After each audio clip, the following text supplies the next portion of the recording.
राधे राधे मेरे प्यारे साथियों।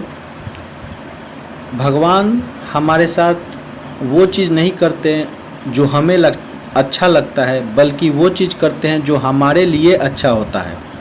और यही कारण है कि जो भी हुआ वह सब अच्छा हुआ, जो हो रहा है वह अच्छा हो रहा है, और जो होगा वह भी अच्छा होगा। ये गीता सार में भी यही चीज़ लिखा है।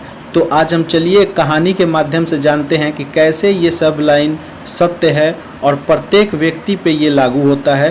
प्रत्येक व्यक्ति को इस चीज़ को जानना चाहिए। तो सबसे पहले हम कहानी वो सुनाते हैं जो एक राजा और उसके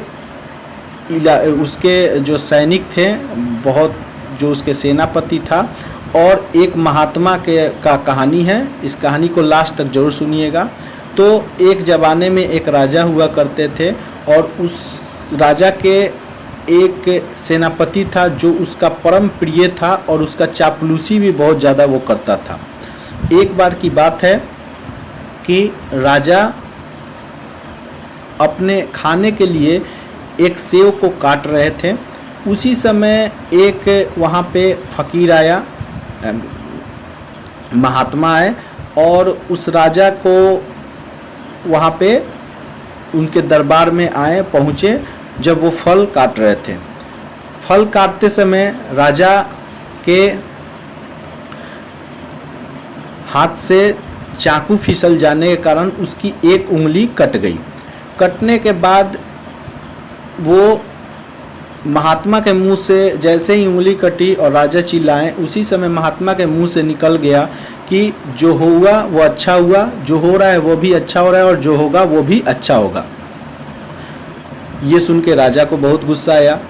महात्मा पे वो बहुत चिड़चिड़ा गया कि मेरा हाथ कटा, हमारे हाथ से खून निकल रहा है, उंगली कट गई, और ये फकीर बोल रहा है, ये महात्मा बोल रहे हैं कि जो हुआ वो अच्छा हुआ, जो हो रहा है वो भी अच्छा हो रहा है, जो होगा वो भी अच्छा होगा।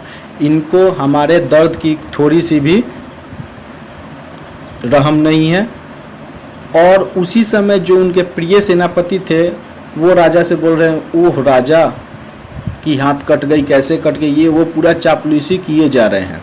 राजा को बहुत गुस्सा आया वो महात्मा पे, और उन्होंने उस महात्मा को कैदी जेल में बंद कर दिया, और यहाँ तक आदेश दे दिया कि ये महात्मा को अगले सप्ताह, अगले हफ्ते, इस दिन, इस तारीख को फांसी दे दी जाएगी, क्योंकि इसने राजा की अवहेलना की है।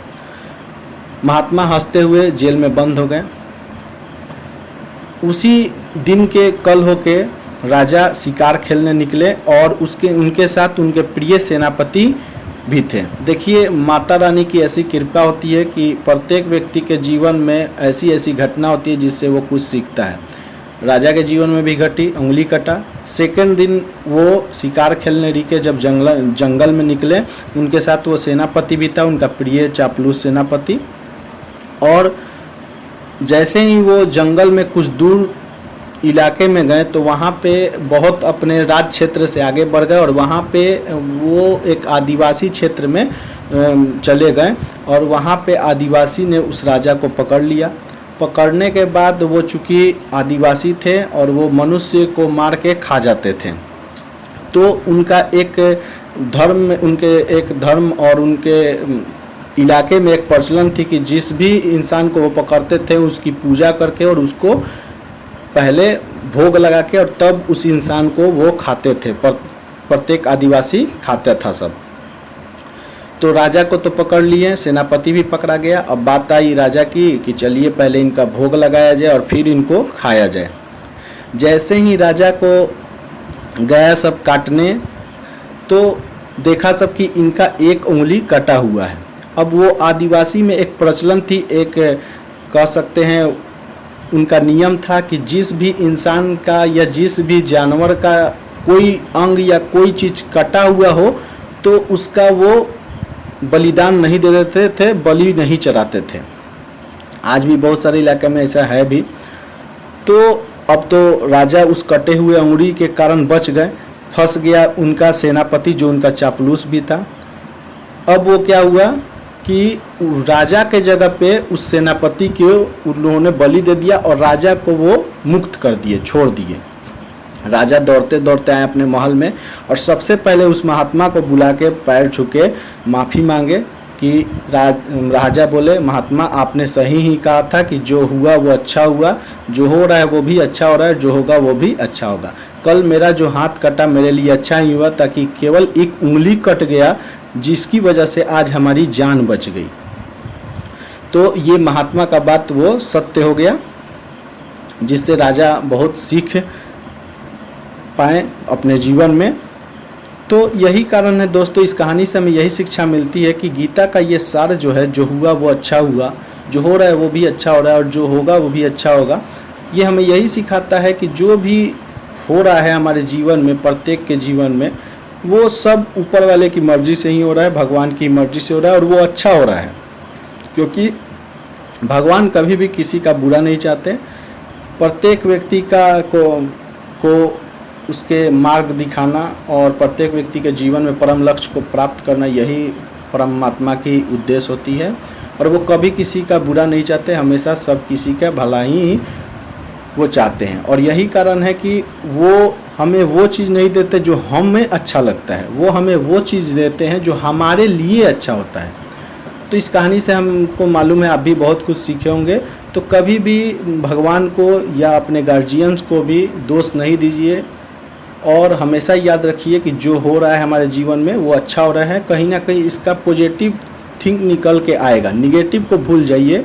क्योंकि हम उस चीज़ को गलत इसीलिए मान लेते हैं क्योंकि हम उसकी निगेटिव पहलुओं को ढूंढने लगते हैं। हमेशा उसके पॉजिटिव वे को ढूंढिए। पॉजिटिव वे जब पकड़ने लगिएगा तो कीचड़ में भी कमल आपको दिखने लगेगा।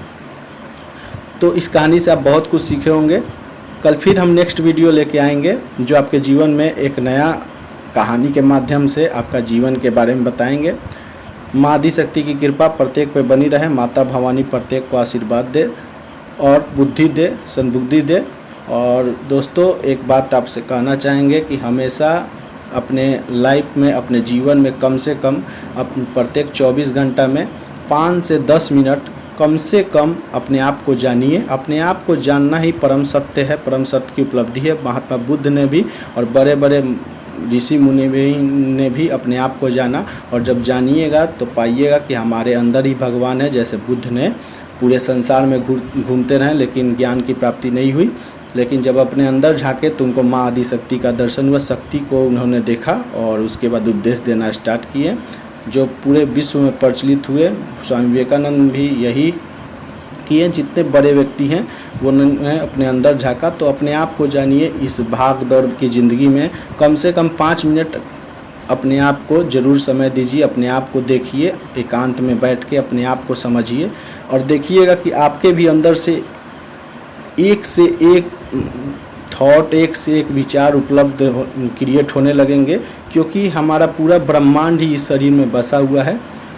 और इस चीज़ को समझने के लिए हम एक और वीडियो बना देंगे जो सिद्ध कर देगा कि ये पूरा ब्रह्मांड ही हमारा शरीर है और इसी से हम मिल के बने हैं। जैसे पंच तत्व से हम मिल के बने हैं। तो ये सभी चीज़ हम फिर बात करेंगे।